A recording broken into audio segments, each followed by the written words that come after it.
एक बार की बात है, श्री कृष्ण भगवान और अर्जुन कहीं पर जा रहे थे। रास्ते में अर्जुन ने श्री कृष्ण से पूछा कि प्रभु, मेरी एक जिज्ञासा है, अगर आपकी आज्ञा हो तो पूछूं। श्री कृष्ण ने कहा, अर्जुन, तुम मुझसे बिना किसी हिचक के कुछ भी पूछ सकते हो। तब अर्जुन ने कहा कि मुझे आज तक यह बात समझ नहीं आई कि दान तो मैं भी बहुत करता हूँ, परंतु लोग कर्ण को ही सबसे बड़ा दानी, दानवीर कर्ण, महादानी क्यों कहते हैं। यह सुनकर श्री कृष्ण मुस्कुराए और बोले, आज तुम्हारे इस प्रश्न का उत्तर मैं अवश्य दूंगा। आज तुम्हारी जिज्ञासा को मैं शांत कर ही दूंगा। श्री कृष्ण ने पास में ही खड़ी दो पहाड़ियों को सोने का बना दिया। उसके बाद वे अर्जुन से बोले कि हे अर्जुन, इन दोनों सोने की पहाड़ियों को तुम आसपास के गांव वालों में बांट दो।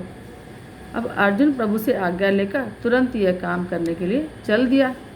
उसने सभी गांव वालों को बुलाया और कहा कि आप लोग पंक्ति बना लें, अब मैं आपको सोना बांटूंगा। और सोना बांटने का काम शुरू कर दिया। गांव वालों ने अर्जुन की खूब जय जयकार करनी शुरू कर दी। अब अर्जुन सोना पहाड़ी में से सोना तोड़ते और गांव वालों को देते। लगातार 2 दिन और 2 रात तक यही सब चलता रहा। अब तक उनमें अहंकार आ चुका था। गांव के लोग वापस आकर दोबारा लाइन में लगने लगे थे। इतने समय बाद अर्जुन थक गए थे। जिन सोने की पहाड़ियों में से अर्जुन सोना तोड़ रहे थे, उन दोनों पहाड़ियों के आकार में जरा भी कमी नहीं आई थी। उन्होंने श्री कृष्ण से कहा कि अब मुझसे यह काम और नहीं हो रहा, मुझे थोड़ा विश्राम चाहिए। प्रभु ने कहा, ठीक, अब तुम विश्राम कर लो। उन्होंने कर्ण को बुलाया। उन्होंने कर्ण से कहा कि इन दोनों पहाड़ियों का सोना इन गांव वालों में बांट दो। अब कर्ण तुरंत सोना बांटने का काम करने चल दिए। उन्होंने गांव वालों को बुलाया और उनसे कहा, यह सोना आप लोगों का है, जिसको जितना सोना चाहिए वह यहाँ से ले जाए। यह बोलकर कर्ण वहाँ से चले गए।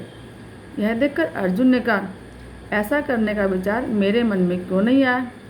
तो श्री कृष्ण ने अर्जुन को शिक्षा दी और कहा कि तुम्हें सोने से मोह हो गया था। तुम खुद यह निर्णय कर रहे थे कि किसको कितना देना है। उतना ही सोना तुम पहाड़ी में से खोदकर उनको दे रहे थे। तुम में दाता होने का भाव आ गया था। दूसरी तरफ कर्ण ने ऐसा नहीं किया। यह सारा सोना गांव वालों को देकर वहाँ से चले गए। वह नहीं चाहते थे कि उनके सामने कोई उनकी जय जयकार करे या प्रशंसा करे। उनके पीठ पीछे भी लोग क्या कहते हैं, इससे उनको कोई फर्क नहीं पड़ता। यह उस आदमी की निशानी है जिसे आत्मज्ञान हासिल हो चुका हो। इस तरह श्री कृष्ण ने खूबसूरत तरीके से अर्जुन के प्रश्न का उत्तर दिया और अर्जुन को भी अपने प्रश्न का उत्तर मिल गया। कथा का सार ये है कि दान देने के बदले में धन्यवाद या बधाई की उम्मीद करना अच्छा सौदा नहीं कहलाता।